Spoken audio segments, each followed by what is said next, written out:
Okay, I think we'll make a start now.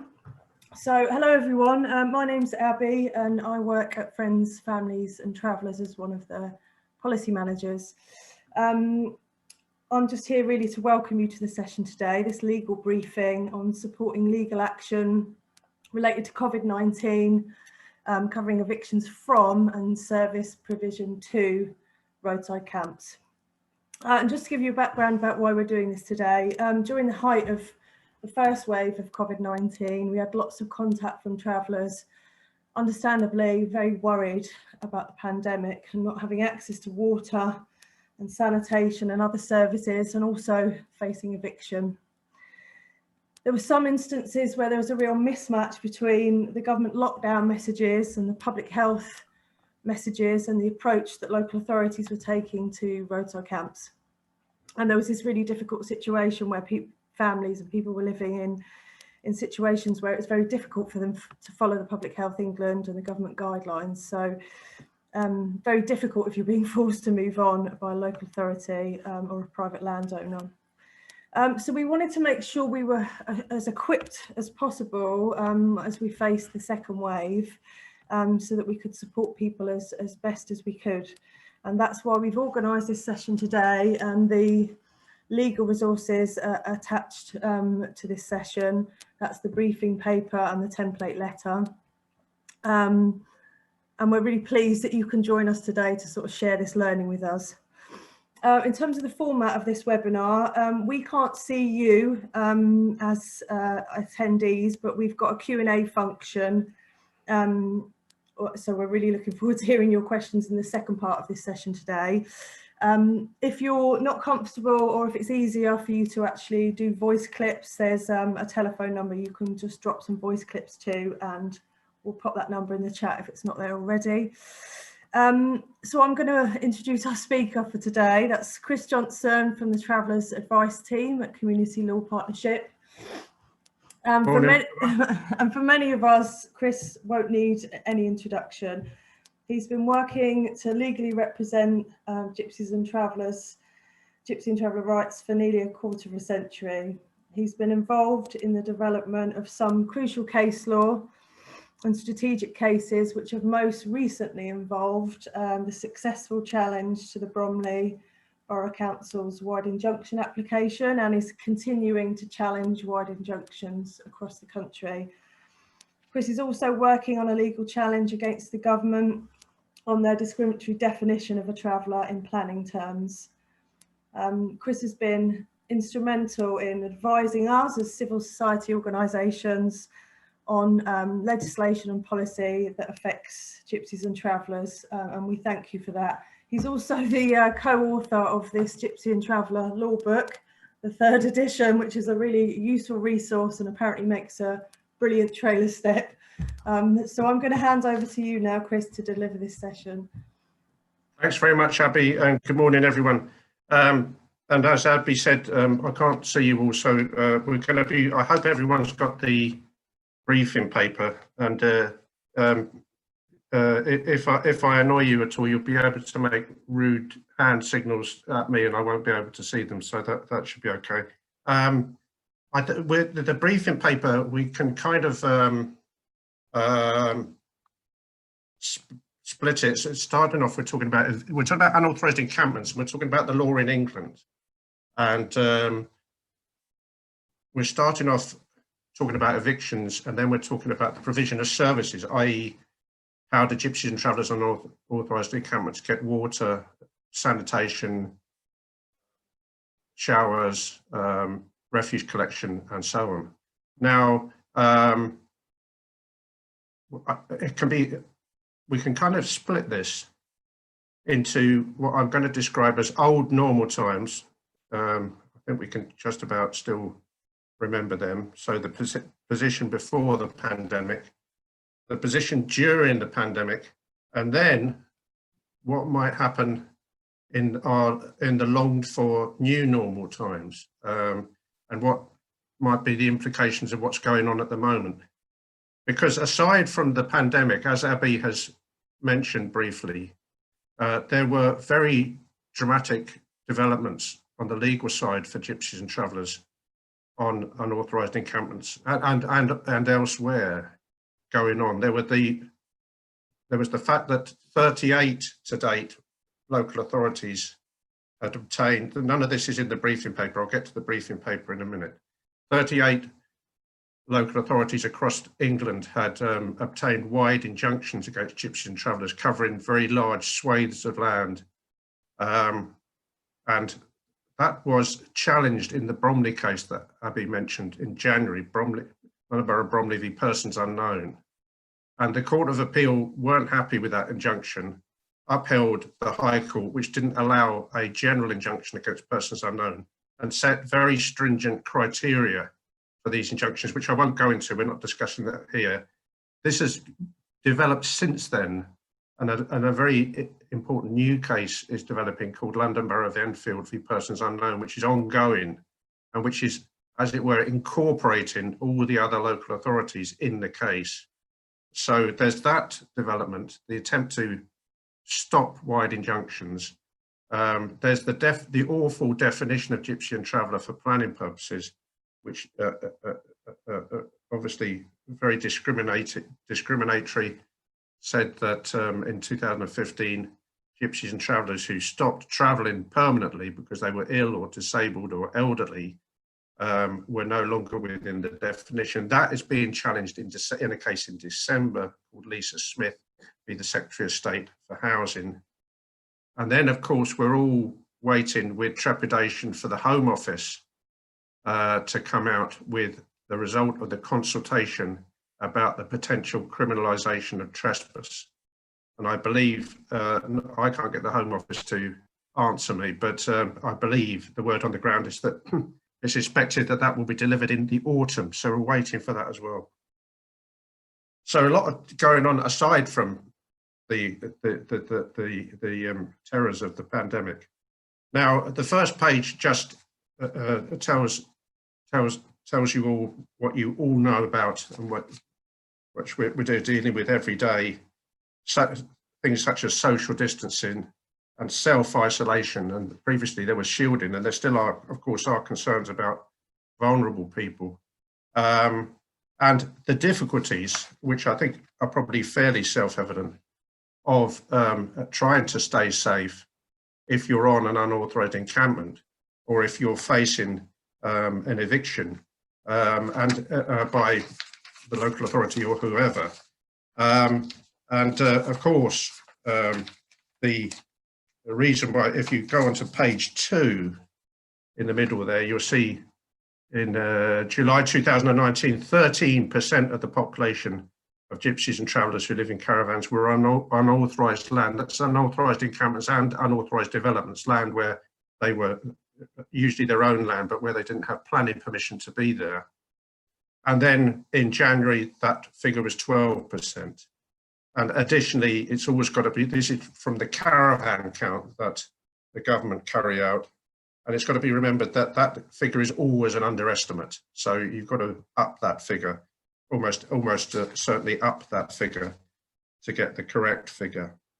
And then we look at the health of gypsies and travellers in the next section. And just to pick a few things out, in the fourth line there at paragraph 8, you'll see gypsies and travellers report the highest levels of perinatal infant mortality. 42% of gypsies and travellers have a long-term illness compared to 18% of the general population.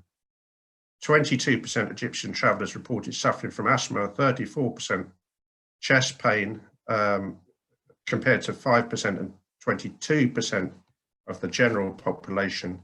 And the life expectancy of gypsies and travellers has been estimated to be between 10 and 12 years less than the general population. And in other words, so those are just some of the statistics. There are other statistics along the same lines. And the obviously implication of that is that with the COVID pandemic, there's even more severe outcomes for the gypsy and traveller population in general, but especially perhaps for the population who have to resort to unauthorised encampments. Now, thanks to pressure from the main gypsy and traveller organisations, the Ministry of Housing produced a letter in April called Mitigating Impacts on Gypsy and Traveller Communities. I would recommend people to have a look at that letter. It's only a short letter. I'm sure it's probably on the FFT website or somewhere like that. That letter has been very important, and that letter is still in force. And some local authorities seem to think that because the first lockdown has ended, that letter is still absolutely relevant. And additionally, we're now heading into, most unfortunately, a new phase in England, this 3-tier system, and more and more local authorities either going into tier 3 or expecting they might go into tier 3. So we're really, that letter remains absolutely important. I'm going to very quickly, I know a lot of you know this anyway, go through the Powers of Eviction, which starts from page 4. And we're especially looking at local authorities carrying out evictions here. So they can either use Civil Procedure Rules Part 55, that's in the county court. That can be done fairly swiftly. They have to give 2 clear days notice, but that can be done pretty swiftly. Section 61 of the Criminal Justice and Public Order Act 1994, that's the police powers of eviction. If there are 6 or more vehicles, if there's threatening behaviour, or if there's damage to land, whatever that means. And the police, of course, can move very swiftly, unfortunately. And section 62A, which is the kind of adapted police power of eviction, where they can direct people to a suitable pitch somewhere. Now, section 62A has been used very little because there aren't any suitable pitches, but increasingly, and we'll mention this, local authorities are looking at, we'll come to why they might be doing this after all these years, because of course I should mention that in the 1994 Act disastrously removed the duty on local authorities to facilitate the provision of sites, which didn't mean they had to necessarily build them themselves, but it did lead over the years from 1970 when it first came into force. That was in the Caravan Sites Act 1968. We wouldn't have the roughly 350 local authority traveller sites we have now without that act. And things, roughly speaking, ground to a shuddering halt in 1994 when that power was, when that duty rather, not power, was repealed. So section 62A is coming back into relevance, so to speak, because of more sites appearing slowly. So we'll come to that. Section 77 can be, that's on page 6, can be used by local authorities, and they can use it on any land. It doesn't have to be their own land. And again, that can be used very swiftly. That's also in the 1994 Act. So very draconian powers of eviction can be used. And it can be very difficult to try and prevent an eviction if you think it's being done unlawfully. And we'll discuss now the possible challenges. So the more people who have some knowledge of this area and can, especially working in local groups, and who can try and assist in these circumstances, the better, really. And I think in a way, Gypsies, 1994, 1995 was a potentially awful moment. And because of the draconian powers of eviction, slightly saved. Gypsies and Travellers were saved, not completely, but to a certain extent, by Mr. Justice Sedley in the case of Lincolnshire ex parte Atkinson.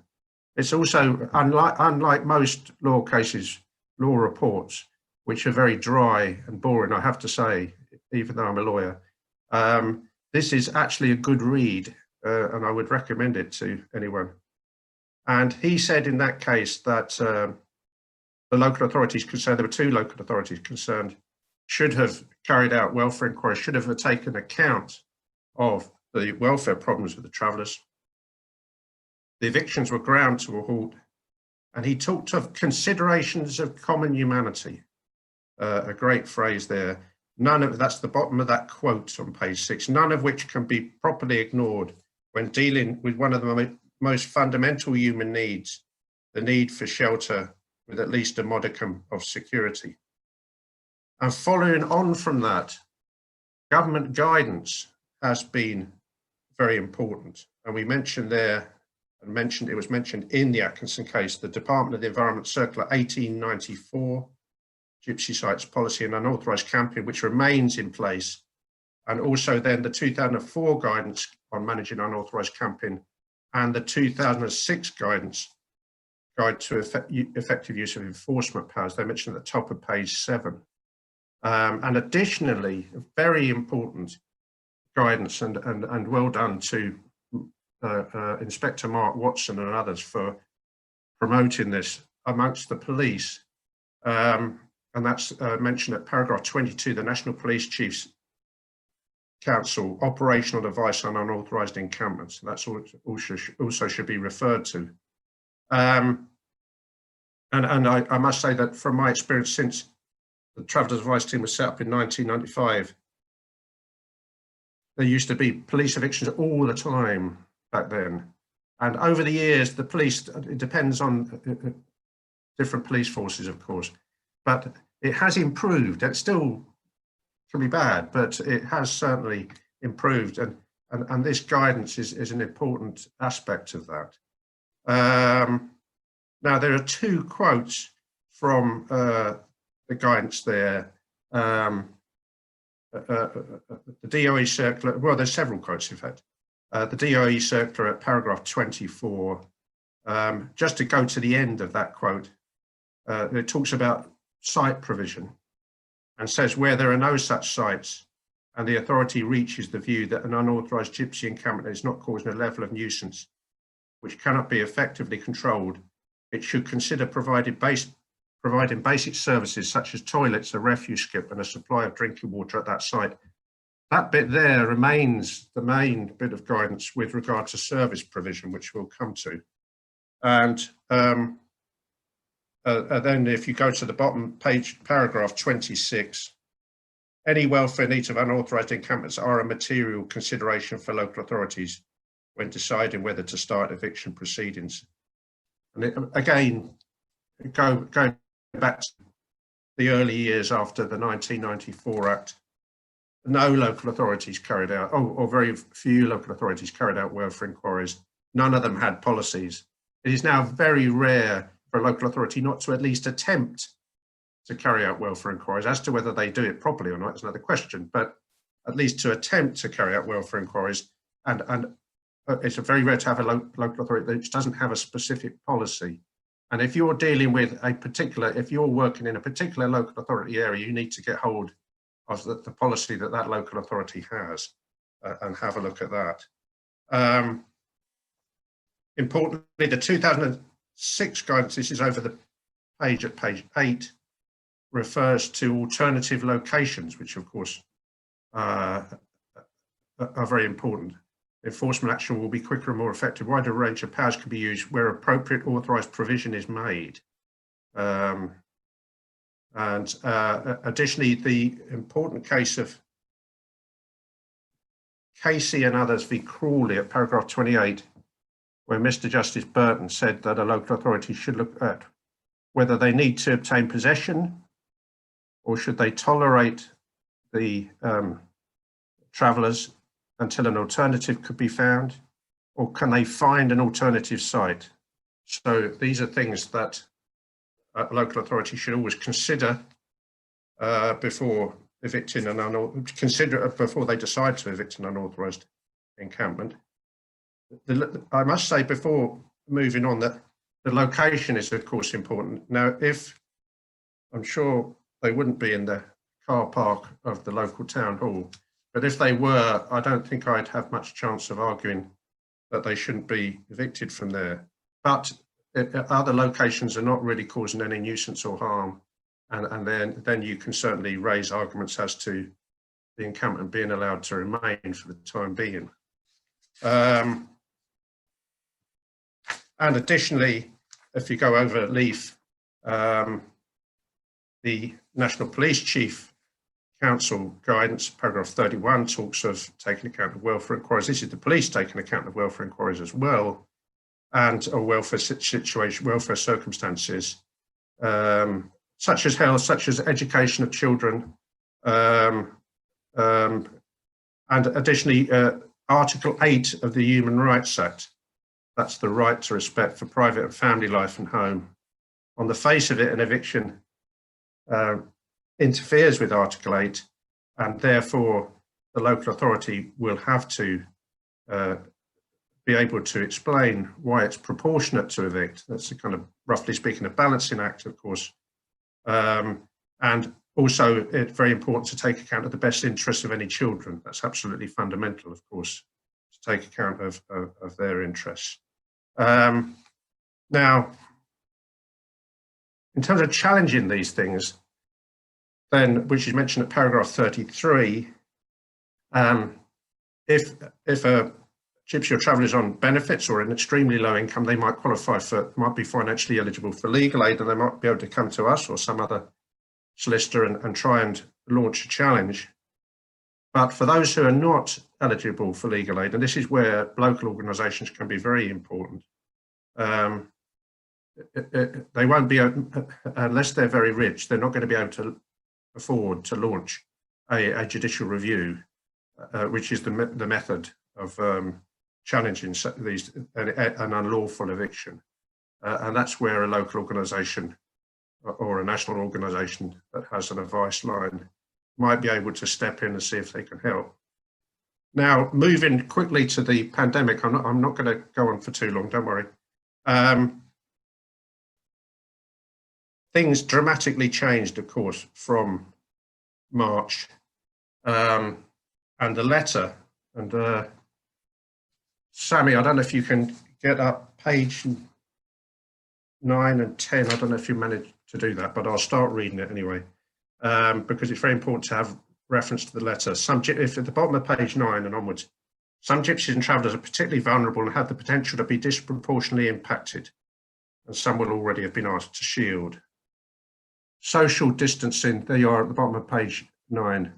Social distancing or self-isolation may be particularly challenging for members of these communities due to often confined and communal households, restricted living conditions.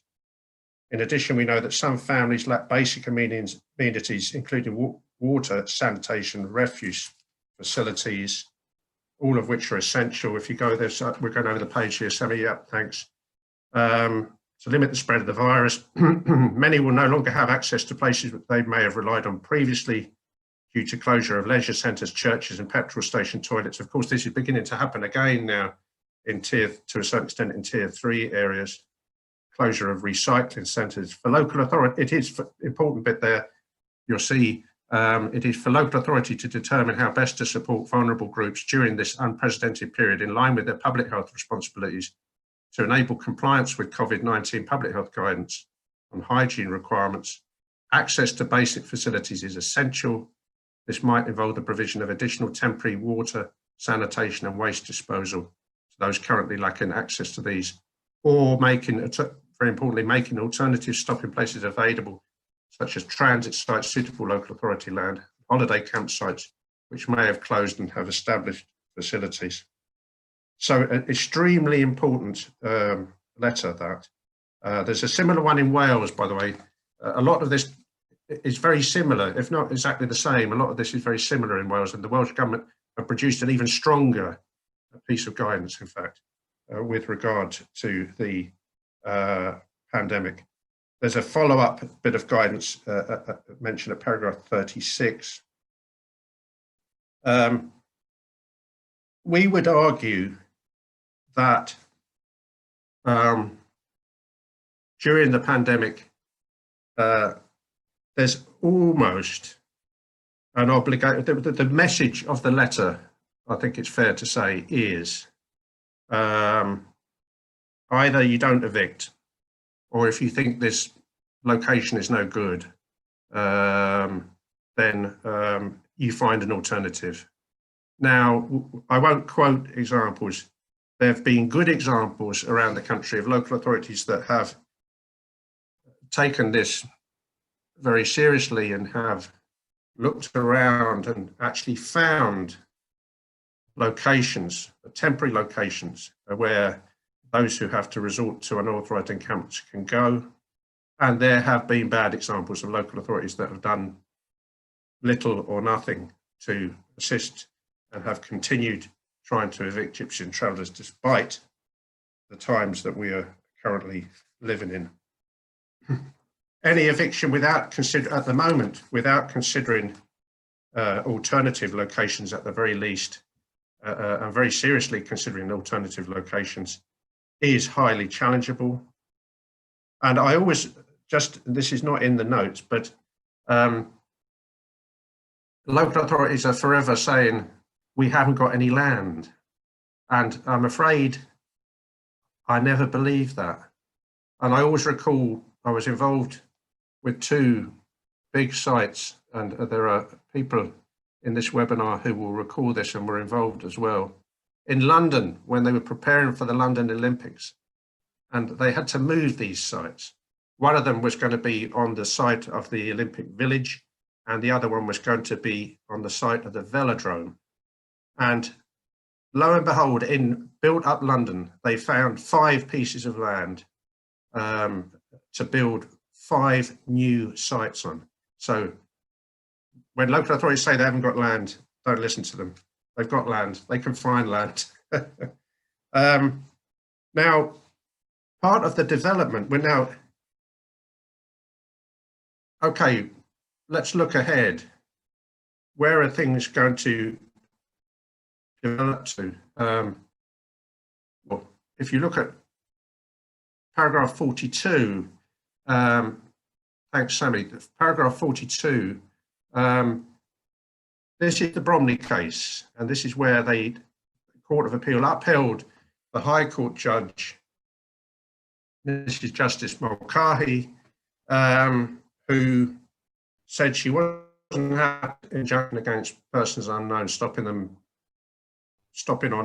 I think it was 171 pieces of public land.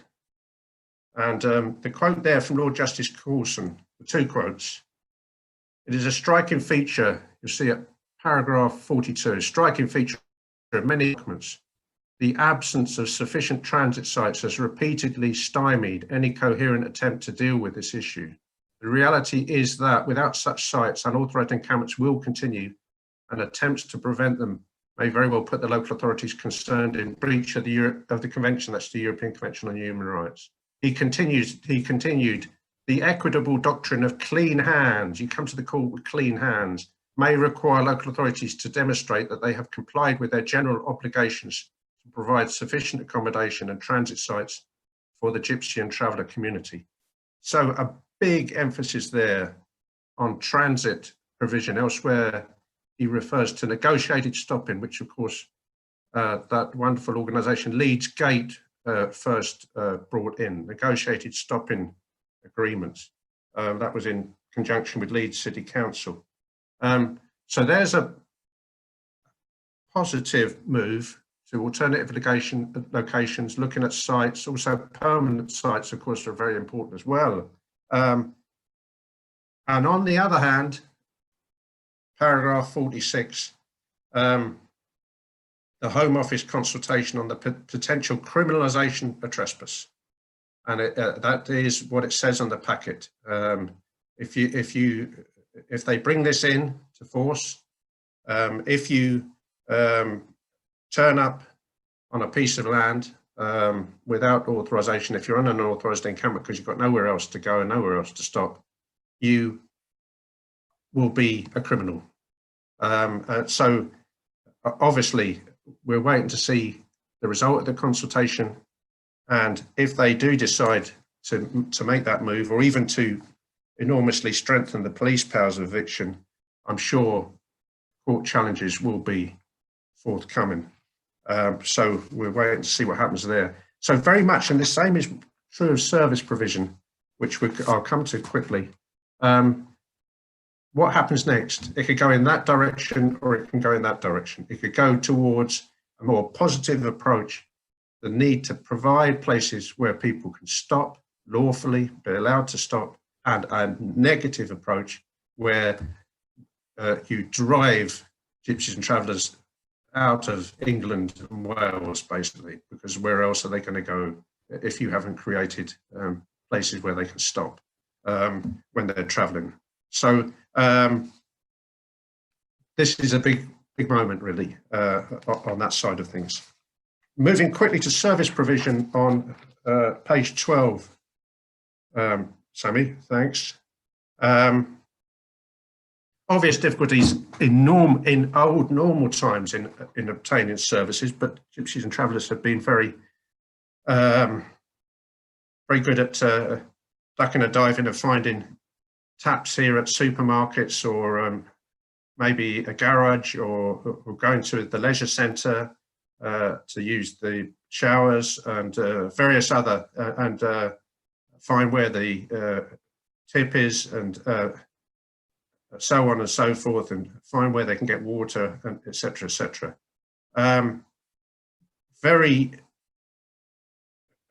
So there's government guidance on the provision. We've quoted Department of Environment circular about the provision of services, and it's repeated there at paragraph 48. I already read that out, the bit in bold. So there's guidance on looking at the provision of services, but the problem has been, and if we could continue to page 13, please, Sammy. The problem has been that this is a discretion. So local authorities have found it easy to duck any challenges on the basis that, well, this is an unauthorised encampment and it's not an appropriate place. It's not going to stay there very long. It would cost a load of money to provide services. Some local authorities will provide services, but it's been difficult challenging them, because it is, back in old normal times, a pure discretion. But the MHCLG letter, and that's the bottom of page 13 and over to page 14, is Public Health England and Local Government Association guidance as well. And if you look at 55, if we could go to 55, please, Sammy, the local authorities should ensure communities have access to water, sanitation and waste collection. I won't read all of that.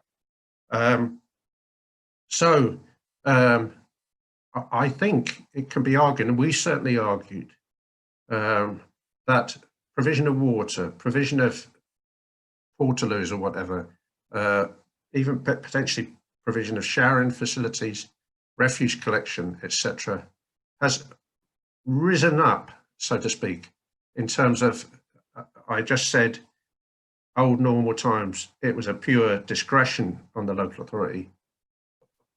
On the edge of being an obligation now. You'll see that guidance there. Local authorities should ensure communities have access to water, sanitation and waste collection, because if you're going to do, if you're going to wash your hands regularly, if you're going to keep everything clean because of the pandemic, if you're going to make sure that there is social distancing, etc., then you need these services. And it's very important to challenge local authorities where there is an unauthorised encampment.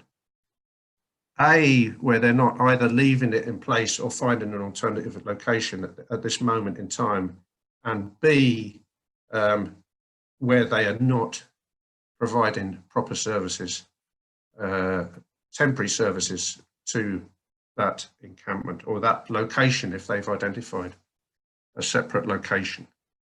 And then we talk at the bottom of page 14, you'll see a developing law, a right to water and sanitation. Very interesting case, Hudorovic and others v Slovenia.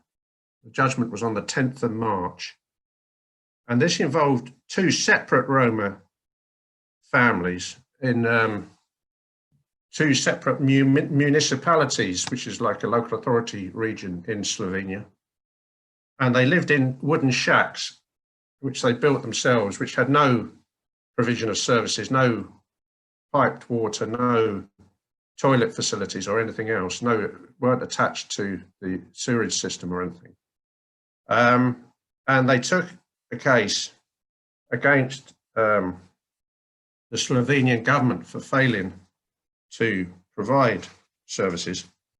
And I think, as far as I'm aware, and as far as I've talked to other lawyers, this is the first time this has been looked at. And unfortunately, they didn't win. But if we could scroll to page 15, Sammy, please, paragraph 62 especially. There's a useful article there mentioned, but it's paragraph 62. And so they didn't win because the local authorities had done this, that, and the other, and it was felt that the families hadn't cooperated, and the facts are complicated. So I'd leave people who are interested to read the Hodorovic. If you Google Hodorovic v Slovenia, you'll find the report on it. But there, very importantly, the court discussed the possibility of what is perhaps the beginning of a right to water. This is water they're talking about here. The court makes clear that access to safe drinking water is not as such a right protected by Article 8. However, the court must be mindful of the fact that without water, the human person cannot survive. A persistent and long-standing lack of access to safe drinking water can therefore, by its very nature, have adverse consequences for health and human dignity, effectively eroding the core of private life and the enjoyment of a home. Therefore, when these stringent conditions are fulfilled, the court is unable to exclude that a convincing allegation may trigger the state's positive obligations under that provision. The existence of any such positive obligation, its eventual content, are necessarily determined by the specific circumstances of the persons affected. So we wonder whether we have here the beginnings of a right to water. If we can move to paragraph 64, please, Sammy. They said they're considering the limit to access to sanitation in the 2 municipalities. Access generally to sanitation, it would be difficult in the absence of proof to the contrary to conclude the applicants' respective situations were accorded less importance than those of the majority population. However, in England and in Wales and in the United Kingdom, there's obviously the vast majority of the population do have access to sanitation. So I think there might also be an argument about a right to sanitation as well. Now, again, which direction is this going to go in when we hopefully, in the not too distant future, return to normal times? Is it going to go towards a right to water and sanitation, or are we going to have the criminalisation of trespass? Once again, as I was saying with evictions, this is a crunch moment as to what direction is going in. And I won't go through the conclusion, which basically just repeats what I've discussed there.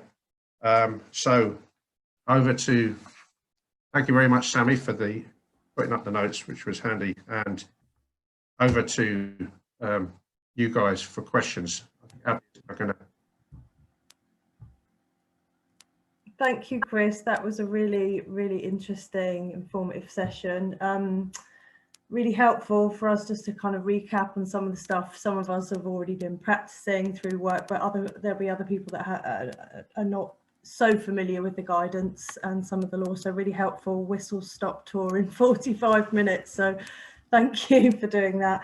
I just wanted to pick up on a couple of points before we push it out there for questions. One thing I wanted to raise is that you mentioned the importance of local groups being equipped to kind of support people living in their area and try and stop evictions or slow them down and try and get amenities in place. I think it's a really important point, and that's why we're here today, really, because often we found that it's really difficult to get legal representation through, for example, yourself, at such short notice. The evictions happen really quickly.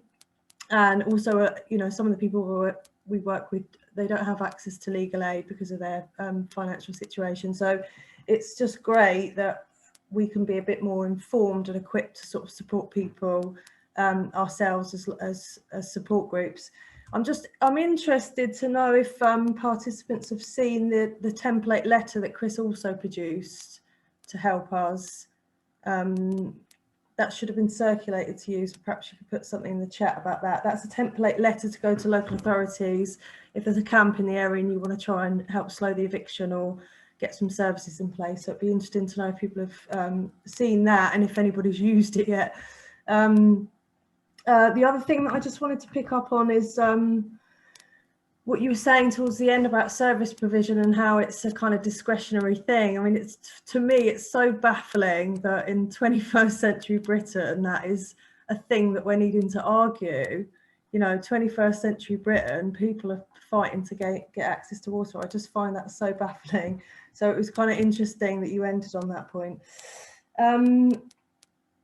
What I'm going to do now is Sammy, can you, I know Angela, our lead national caseworker, she wanted to come with a question and it's relating to the suitability of an offer from a local authority.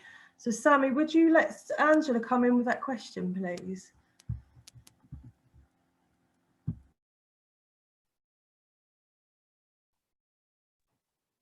Hi, can you hear me? Yeah. Yep, lovely. Okay, thanks for that. So my question is, how can we ensure that local authorities don't simply interpret the guidance to provide facilities as making an offer of temporary bricks and mortar accommodation and then ceasing to offer anything further when that's refused for cultural or practical reasons? Thanks, Angela. Of course, Gypsies and Travellers on unauthorised encampments are homeless under the homelessness legislation, and they are entitled to make homeless applications. And as you're just saying there, Angela, typically the local authority will say, we'll offer bricks and mortar. Now, it is challengeable. It's difficult to challenge it. In terms of through a homelessness route, it's difficult to challenge because there are Court of Appeal authorities, which I won't bore you with the names of. They're in the book, plug in the book again there. And I'm quite happy for people to email me any questions as well, by the way, I should have said at the beginning. And thanks for mentioning the template letter, which I completely forgot to mention. But the Court of Appeal authorities on homelessness, if we're looking at that angle, say that have introduced this concept of a aversion to conventional housing. And it's quite difficult to prove that someone's got an aversion to conventional housing. But it's not impossible to challenge on homelessness decisions, and I would encourage people to do that and to persuade local authorities that the offer of bricks and mortar accommodation is simply not suitable. But it's a matter of, if you're arguing for an individual, it's a matter of getting together. How do they feel about, how would they feel about going into a house?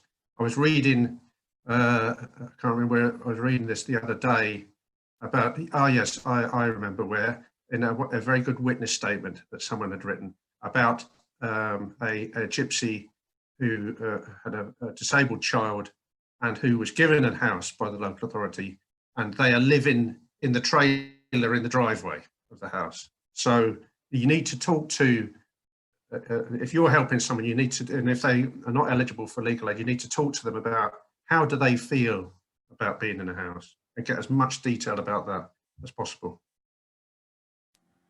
Thank you. Okay. Thank you for answering that, Chris. That case, there was one case that Angela was working on, and her client, well, there was several issues locally actually, where offers were being made, but they just weren't suitable for several different reasons. Somebody might be offered a flat and they might be fine with going in a flat in principle temporarily, but you couldn't have any pets in there, which obviously is no use to somebody that has pets. Or they wouldn't offer any storage for the caravan while they were in accommodation. So again, it's just not suitable. So the offers were on the table, but just not, people weren't actually able to accept them. Thanks for that question, Angela. Sammy, Violet's got a question. Can we let Violet come in on her question, please?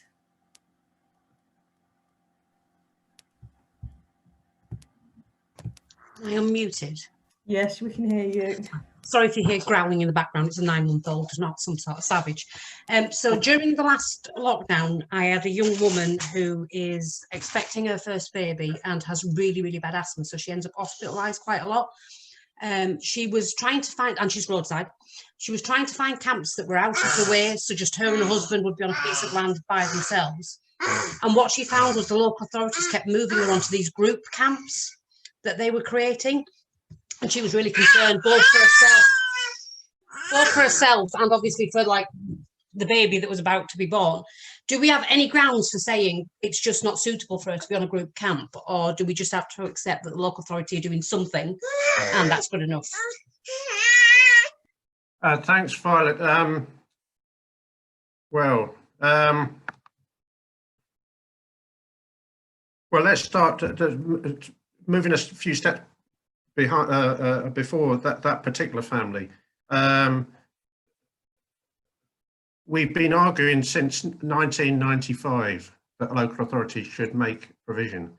So if they do make provision, I'm not saying you can't argue it's not suitable, but it's difficult. Because if they are finally saying here is something. Can I just clarify? So it's just like Yes. little temporary plots where they're kind of going, there's a field over there, that's where we're putting all the homeless gypsies for COVID-19 lockdown. Yeah. That's kind of what it was. It wasn't like it was a site or anything like that. Yeah, I think that what you would need to do, Violet, is you would need to explain precisely why that family needed to be have their own separate place, and it would need an examination. I mean, I wouldn't like to say what the chances of persuading the local authority are without going into great detail about the case. And please email me about it, and I'll have a look at it. But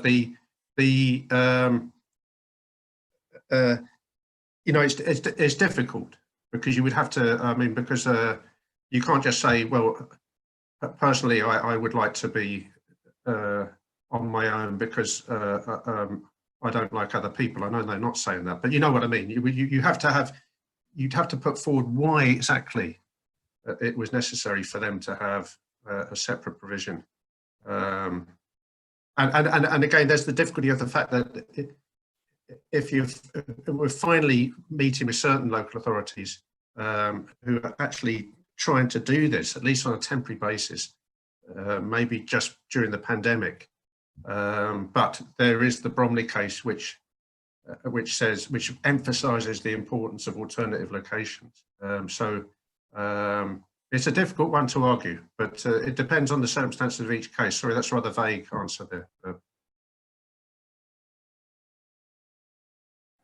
Thank you, Violet and Chris. There's a question here from Josh. It's about the Josh is referring to the petition against criminalising trespass, which reached about 100,000 signatures. Josh, you're mentioning the petition and what that will mean for a debate in Parliament. So as I understand it, there's no guarantee that that particular petition will be debated in Parliament, because of the content of what's in that petition is likely to hit Parliament anyway through the proposed changes. It's likely that that won't be debated, but there's some queries being made in the background, so we can keep you up to date with that once we know more.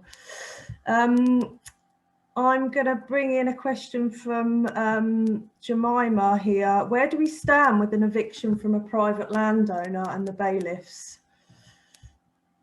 Well, evictions by private landowners are very difficult because, of course, a private landowner has no public obligations. It doesn't have to have reference to the Human Rights Act, for example. And there exists, most unfortunately, common law powers of eviction, which means that people can be, now the government guidance says that there are local authorities who try and use common law powers of eviction. The government guidance says that local authorities should always use a route that involves potentially court action, whether that's county court or magistrates court. private landowners can use common law powers of eviction, in other words, moving people using reasonable force, whatever that might mean. It may be very bad advice for a private landowner to use common law powers and use some of these notorious bailiffs firms, but because you might end up damaging vehicles, you might end up assaulting people, and so maybe it's not a good idea for private landowners, but they can use common law powers. They do use common law powers, and most unfortunately, if someone phones us up on our advice line and says, I've got the bailiffs here and I'm on private land, we have to say, well, try and get a bit more time. But apart from that, you're going to have to go. There's nothing, you know, there's very rarely a challenge that can be brought. The only time we've ever managed challenges is where the landowner can't prove that they own the piece of land that the people are on. But aside from that, it's really, really difficult. Thanks, Chris. Yeah, it's really hard with private landowners, isn't it? They just kind of have carte blanche to do what they want. But there is scope to negotiate with them, because it costs private landowners to enlist the private bailiff. So there is a bit of leverage there if you can come to some sort of agreement. Obviously, it's a bit patchy as to when they agree and when they don't agree, but that, you know, they do like to save money, so there's sometimes scope for negotiating. I remember one client of mine who was on he moved into an area, an old pub that was now derelict, and the landowner let her stay for a year because she had a couple of very large dogs, and he was getting terrible problems with people fly tipping on this piece of land. And once she moved there was no more fly tipping on this land. So he kind of thought, you can stay there for the time being. But aside from that, if you can do some kind of deal with a landowner, aside from that, it's really, really difficult. Can I quickly mention a point that Abby made, just to go backwards there, to criminalisation of trespass? We've got 2 clients waiting who are on unauthorised encampments. And if they do bring it in, our clients are very keen to try and challenge it. And we're very happy to hear from anyone else who is on an unauthorised, has to resort to unauthorised encampments, even if just for part of the year, if they want to talk to us about the potential criminalisation of trespass, please do give us a ring.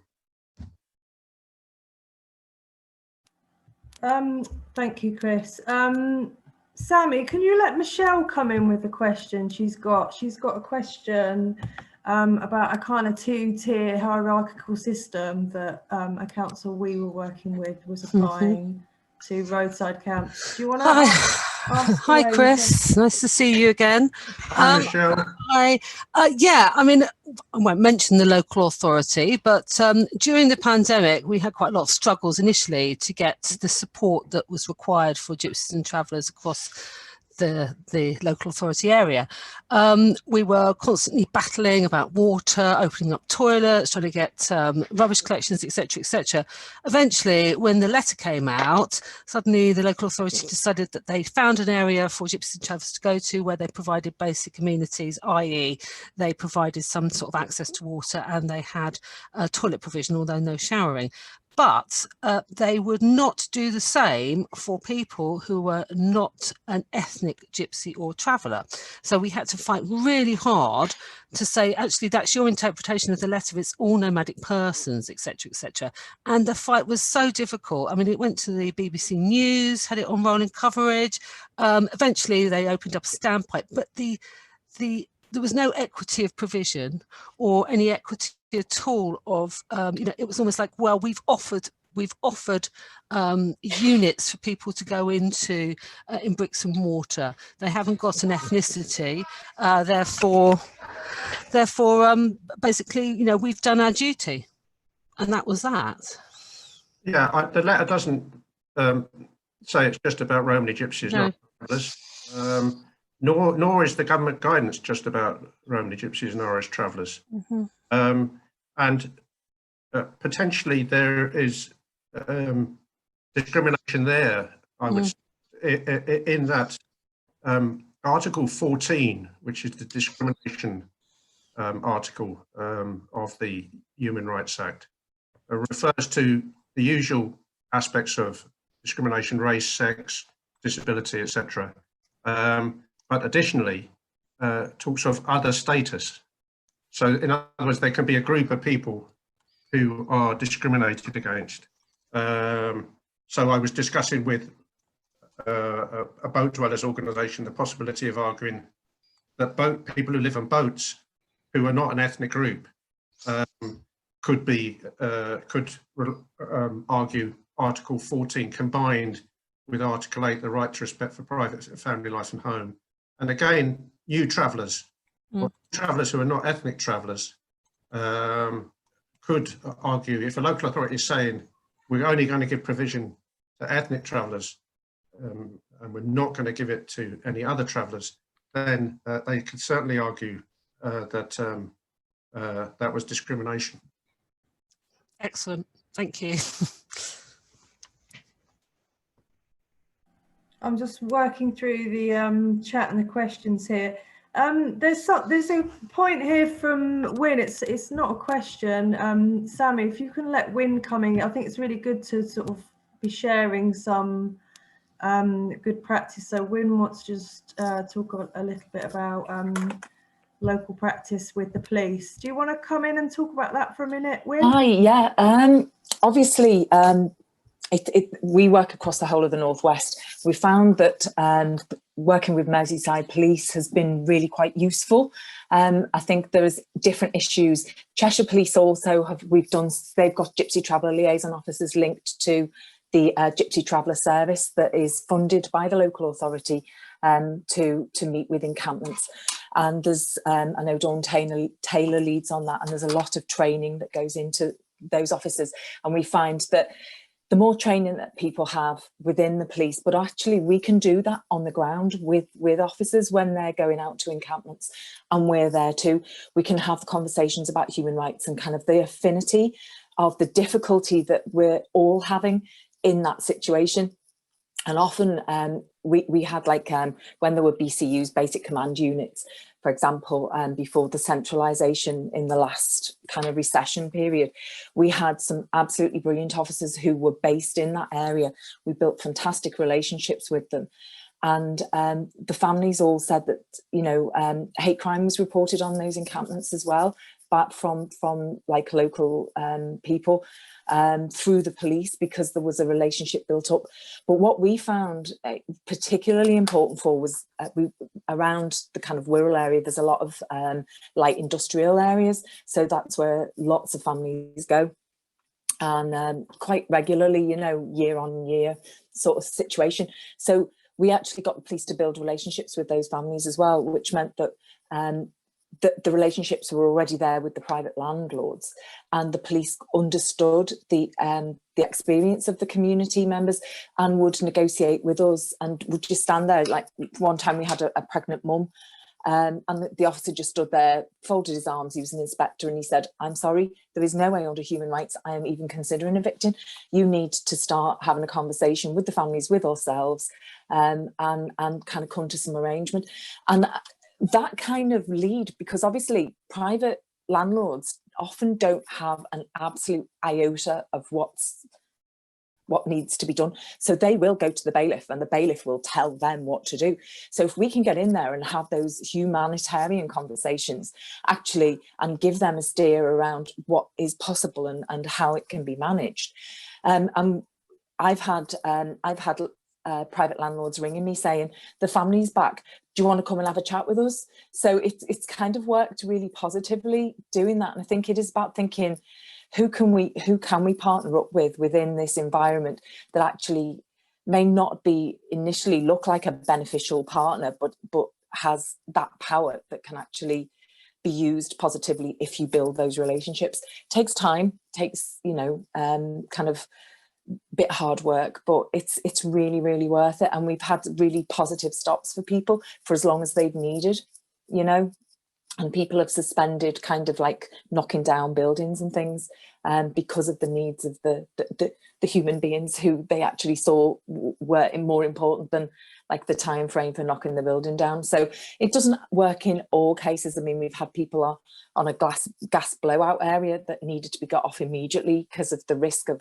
an explosion at any point if there was a gas, you know, situation. But actually, again, positive negotiation, and we saved them.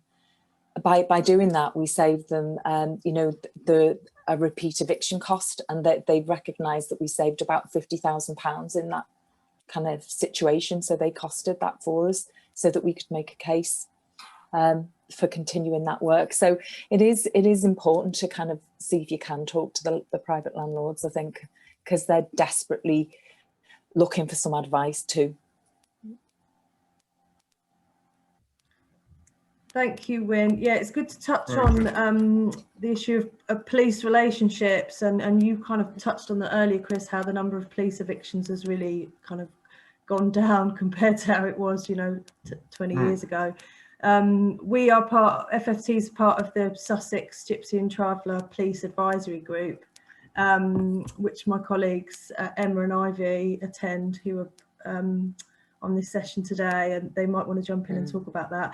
That group involved scrutinising all the Section 61 requests that came from local authorities to the police to evict, and as a result there was a huge drop in the number of Section 61s the police actually actioned on behalf of the local authorities. So there was some really good work going on there. I'm just gonna, I can see one of the attendees, Philomena, has got her hand raised. So Sammy, can we let Philomena talk, please?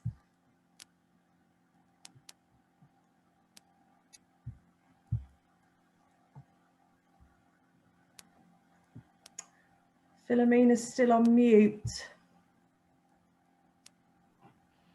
Philomena might have to accept to be allowed to talk. Philomena, can you see a button saying accept on mute? I think you're on now, Philomena. No, I was just going to type it up. My question, my question was about the social distance in a bubble, travellers in a bubble, Chris. You know, they're saying they're all talking about this bubble. You know, people staying in the bubble, and we know travellers is staying in their bubble, but this is down to roadside travellers, right? They're trying to stay among the few that's just trying to stay in that bubble and stay safe. So they're saying to the government, is the rule is out there, stay at home. Where is home for roadside travellers is constant being moved on by the police and by all these, you know, new rules, and stay safe, self-isolate. If one person comes down with the COVID-19, that whole bubble has to stay isolated. But does the police understand then that they can't just keep moving them on? It seems to be that problem. They're getting moved on and moved on. So to me, that's quite worrying, isn't it? Because they're not allowed, they're trying to go by the government rules, but not if you're a roadside traveller and being moved and moved and moved. That's just spreading the germ. You know, we're not going to keep things like, we're not going to try and solve the problem, what the government wants us to do, by self-isolating, stay grounded. But for roadside travellers, it's very, very hard, more than hard. And I'd just like to know, understand, does police understand that for roadside travellers? Yeah, thanks, Philomena. That's very good points indeed. Going back to what Wyn was saying, you know, there's the importance of local groups talking to the police as well as the relevant local authority or local authorities, and bringing, for example, to the attention of the police, the letter, which, as I say, effectively, if you read it, says either don't, at this moment in time, for the reasons you've just given, Philomena, either don't evict travellers from encampments, or if they're on a place which you think is unsuitable, then find somewhere where they can go at this moment in time, as I say. And that's what should be happening. We're happy to hear from people on the advice line, but obviously it's difficult because in reality, we can only normally take cases forward if someone is eligible for legal aid. If they're not eligible for legal aid, we're happy to give them some basic advice, obviously, but that's where local groups, and this is why we keep emphasising that. Abby's been saying it, I've been saying it, where local groups and national groups who are working on a wider scale are important, and the kind of work that Win has been talking about is important to try and say to the police as well as the local authority, certainly at this moment in time, you need to not be using your powers of eviction. You need to be talking to the local authority about where can these travellers go, where can they stop, for the health reasons that you have been talking about, Philomena. Thank you, Mina. Really nice to hear from you. I'd like Betty to come in now. Betty's got a few different questions, so I'd really like Betty from Cushty Brock to come in, if that's all right with you, Betty. Do you want to? A few questions. Ask your questions. I've got my pen, Betty. Come in. Yes. Which question? Which? I've got your question here on forestry land and negotiated stays. Yeah. I mean, I'll repeat it again, shall I? In Dorset, it was on forestry land, and the liaison officer and the police negotiated with the travellers a few weeks stay. They said they wanted a few weeks to work. They were advised about all the recent fires in the forest, and they asked, please, no fires to be lit. And there were signs everywhere to back it up. Police were great in the beginning. They contacted me, said that they were going to stay. What happened overnight in the heat wave, the fire services were called as they were lighting fires. So the police rang me and they said, unfortunately, they've been told they've got to leave that weekend. And I agreed, but should I have challenged it a bit more? Thanks, Betty. Interesting, the Forestry Commission, vast areas of land, and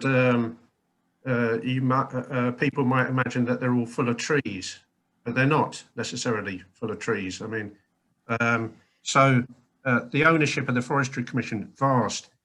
Back in the day, the Forestry Commission used to, a traveller on this, I think, taking part in this session, who used to stop on forestry land and took a big case against the Forestry Commission. The Forestry Commission comes under the auspices of the Secretary of State for the Environment. And by dint of frequent court challenges, by dint of change of personnel at the top of the Forestry Commission, it transformed into a position where they were willing to talk to travellers and willing to tolerate encampments. And they've actually got their own guidance about gypsies and travellers. Obviously, fires are a very important aspect of it because of the obvious dangers involved in that. Yeah, we had some bad fires in Wareham, which is it's quite about 10 miles away from where they were, and they were on a car park in the forest. But do you mean they were lighting fires? Do you mean the travellers were lighting fires? Yeah, and therefore the fire services were called. I don't know, if any trees were alight or it's just people, probably local residents worrying, smelling the smoke and worrying what's going on because of the recent fires. And it was in the heat wave. It was actually the last day that we had, we were up in the 80s. Well, I think if they're out cooking on a little camping stove, then that's okay. But if it was a real bonfire kind of situation, then I think they pulled the rug from under you there, Betty. Yeah. You have to meet the Forestry Commission halfway on this. I remember back in the day when we used to have big arguments with them, when they just wanted travellers to go. Yeah. It's inappropriate for travellers to be stopping on forestry land. And I went and visited a couple of holiday campsites in the middle of forests, and I took photos of them and I sent them to them and said, here's a lot of non-travellers, gorgeous. Yeah. Caravans in the middle of a forest. And obviously they also need to comply with the rules and make sure they don't have Yeah. But it is not inappropriate to have caravans in a forest, but the travellers need to. They need to abide. That was my answer to the policeman. I actually emailed him to make sure it was in writing. And I said, well, if, you know, if it was fires, as in fires, and not just a barbecue, then I will agree with you. But if it was just for cooking facilities, then we need to talk. But I think the travellers actually moved before the weekend. They think they moved on the Friday instead of the Saturday. So yeah, so really then my hands were tied, weren't they? I had to. You did your best there, Betty, I think. Yeah, I just worried that, you know, there was some way that I could have thought it more, but listening to you, thank you. Like, we can't, to give an analogy, in the whole arguments that are going on with wide injunction, there are a small minority of travellers who tip rubbish, and a small minority, and we've got no argument there. He says we need to deal with these people who fly tip. Yeah, we agree, you know. So, you know, the travellers have to, if we're going to get proper negotiations with local authorities and with the police, with the Forestry Commission, with other big landowners as well, then we need to, Network Rail are probably the biggest landowner in the whole country. If we're going to have proper negotiations with them, then people need to be reasonable, you know. Yeah. That, going on to the landowners, that was one of my other questions. How can we get it out there to private landowners more, that about the 28, which is soon to become 56 days, I understand, that they can have people living on there? Only, you know, on the local authority, I look on their websites and all I see, you can be prosecuted, you could be in breach of planning if you allow travellers on your land, but they never ever put that they could actually have people on there for 28 days without permission. You know, how can we get it across to the private landowners? Well, I suppose that's, again, local groups. You're talking there, for the benefit of others, many people know this, but you're talking about the general permitted development rights, aren't you, Betty? Where yes, for a couple of nights at a go and up to 28 days. In 1 year. You can go in 1 year, yes, thanks. You can go onto the land. Obviously, it depends on the, as you just said, it depends on the landowner. They don't have to let you do that, obviously, but if they let, what it means is they don't need to get planning permission. No, but the thing is, on the LA websites, all you see is you could be prosecuted, you could be in breach of planning. But I mean, I'm negotiating at the moment, and that is one of the things that I'm going to bring up, that they should make private landowners aware that they're not necessarily going to be prosecuted for having travellers on there.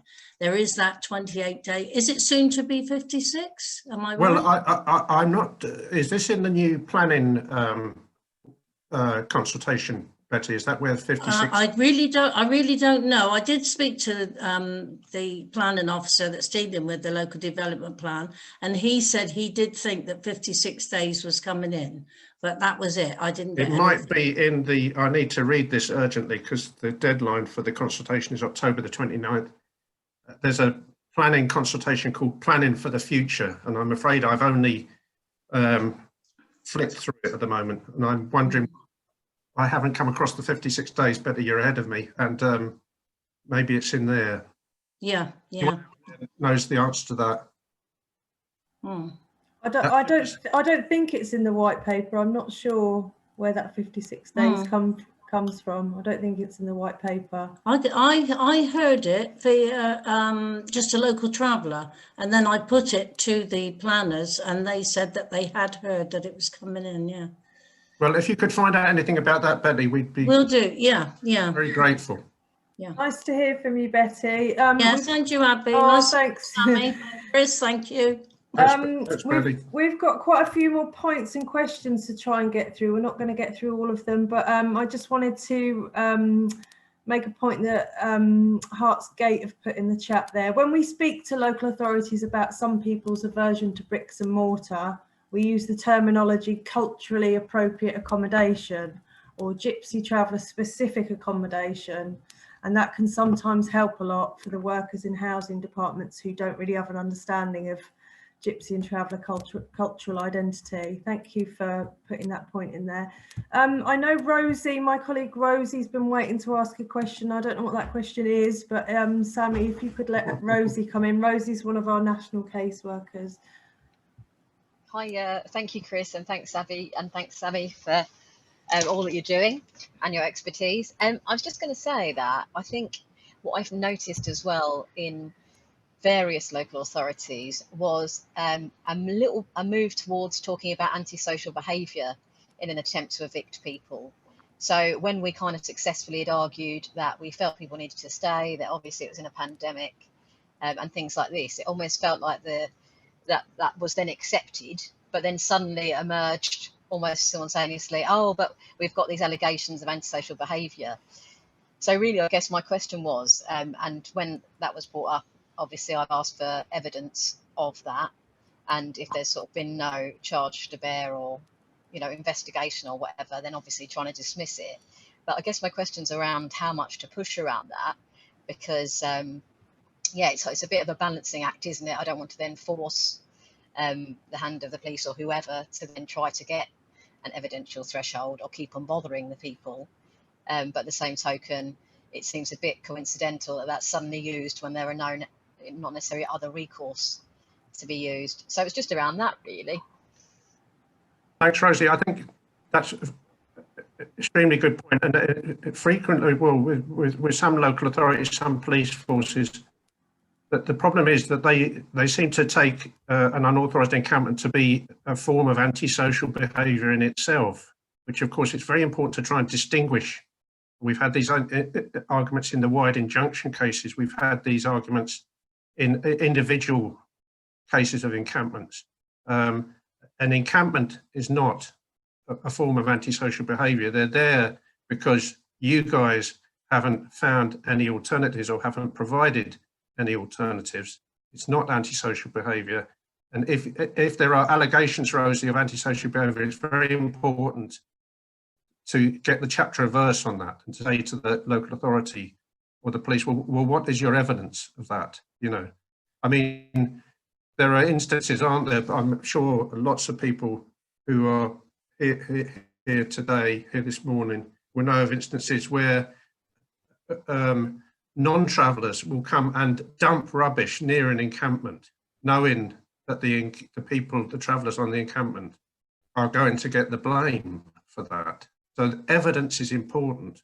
The local authority saying, look at all that rubbish over there. Well, what's the evidence that the travellers dumped that rubbish? You know, because the travellers may be saying, we saw a lorry turn up and dump all that rubbish over there. You know, so it's all about evidence. You know, and I'm not just saying it's as if every unauthorised encampment is a nuisance. It's important to make the distinction there.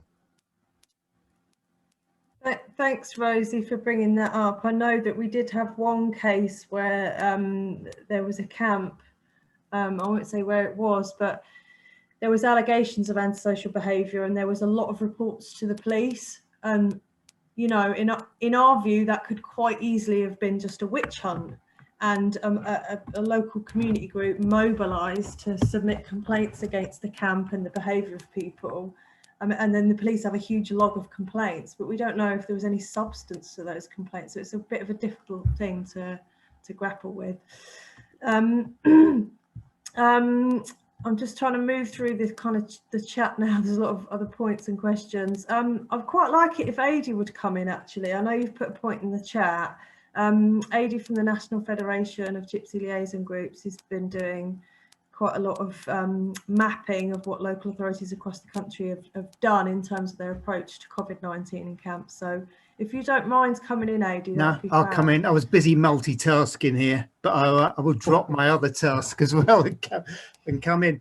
I put a little point on earlier about, as Chris has mentioned, about transit site development. We've seen a number of councils develop it.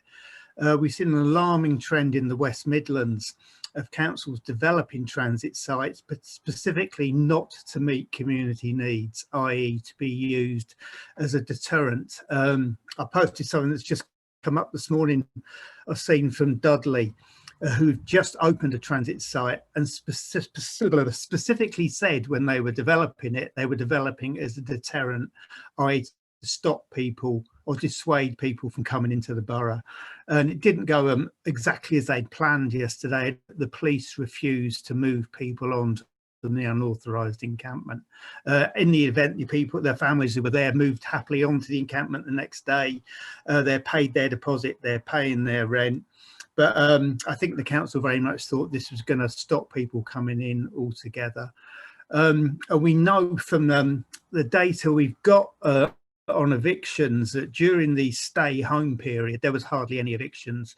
From the start of lockdown to the end of the stay home advice, there were only 9 evictions I'm aware of. That increased in the following 6 weeks by more than 300% as the guidance changed from stay home to stay alert. And I think we're now at a stage where people genuinely don't know what the guidance is, understandably, because it's so vague. We're also seeing some councils doing some really good stuff, you know, looking at there's opportunities here in terms of negotiated stopping, definitely, and we're seeing councils actually coming up with some good approaches to actually meeting a community need. But on the other side, we're seeing councils like, just to name one, Coventry, where it's been this merry-go-round of unauthorised encampment, eviction, and unauthorised encampment. And I see there was another one, another unauthorised encampment yesterday, but there's no provision whatsoever in terms of temporary stopping places within the borough. So they're just getting one unauthorised encampment after another. Thanks, Adrian.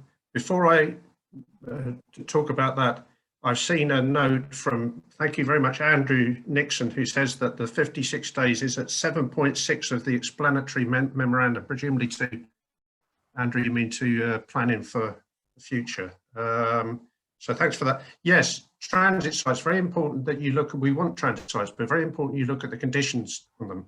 And the Wolverhampton transit site is a very good example. The criteria for that are you have to be evicted from an unauthorised encampment. So you have to go onto an unauthorised encampment in Wolverhampton and get evicted from it to go to the site. You can't just go, can I please go on the site, which would seem to be a sensible thing to do. And you can only stay for 14 days, which I think is called rubbish, basically. So, I mean, and then you can't come back for a year. So it's the criteria are a nonsense. So they definitely need challenging. We're looking for sensible local authorities do transit sites where you can stay for 3 months, because that is the length of time that you can stay before it becomes a permanent, is defined as a permanent pitch. So 3 months, proper provision of facilities, and you can just ask to go on the transit site rather than having to be evicted from somewhere else. So yes, it's very important, transit sites in your area. I'm sitting in Dudley, so I need to find out more about the, that's where I live in the borough of Dudley, and I need to find out more about the Dudley site. Look at the provisions for the transit sites, and to quickly mention the Travellers Advice team, when the lockdown began, we spent 2 weeks thinking, my God, it's gone quiet, you know, and then it was as if local authorities thought, oh, this for a game of soldiers, let's just start evicting them again, and it all went back to normal again as if nothing was happening. Yes, it didn't last long. Well, some local authorities, as Adrian has said, have been very good, but a lot of local authorities have been awful, you know, has to be said. Thank you, AD, and thank you, Chris, for that. Just, I just want to make one point and ask a quick question before we wrap up. Ivy's been sat with a question waiting for some time, and I don't know if it's within your sphere of knowledge, Chris, but she's talking about a family that have booked on holiday camps. They've sort of block booked 4-week periods in advance. If the government guidance is to change, where would they stand with their bookings? Would you know the answer to that? I know that before, when the government they initially campsites closed, but then they quickly sent a letter around. Didn't the Minister for Homelessness or Housing sent a letter around saying, if for people that don't have anywhere else to live, you should remain open for those people. But do you have any view on what would happen if people have block bookings in caravan parks? Because a lot of people try and live under the radar, don't they, and book into campsites. If they've made those bookings and any guidance changed, where would they stand? Do you know? Well, the first thing to look at is the terms and conditions of the specific campsite.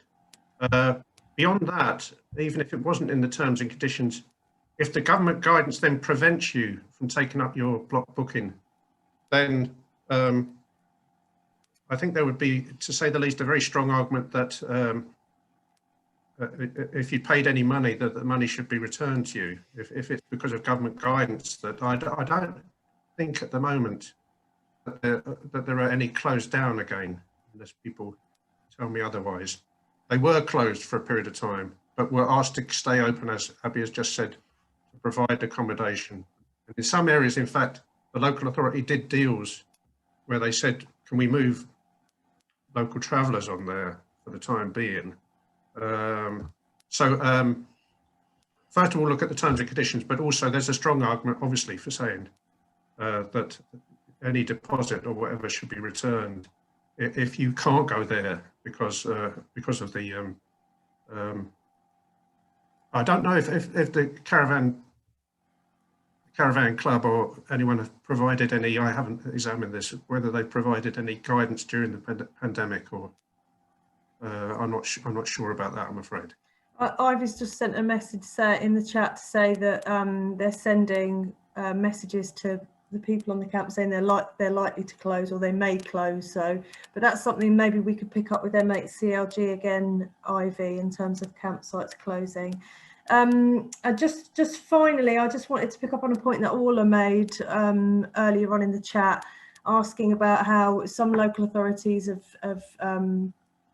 saying that the M8CLG ministerial letter is no longer in use, and can we get another? Just to make the point that we're working, myself and Adi and Siobhan and LGT and others are working behind the background, trying to push the minister to send another letter out. So work on that is kind of underway, and we're just hoping that something's going to come out, but we don't know for sure.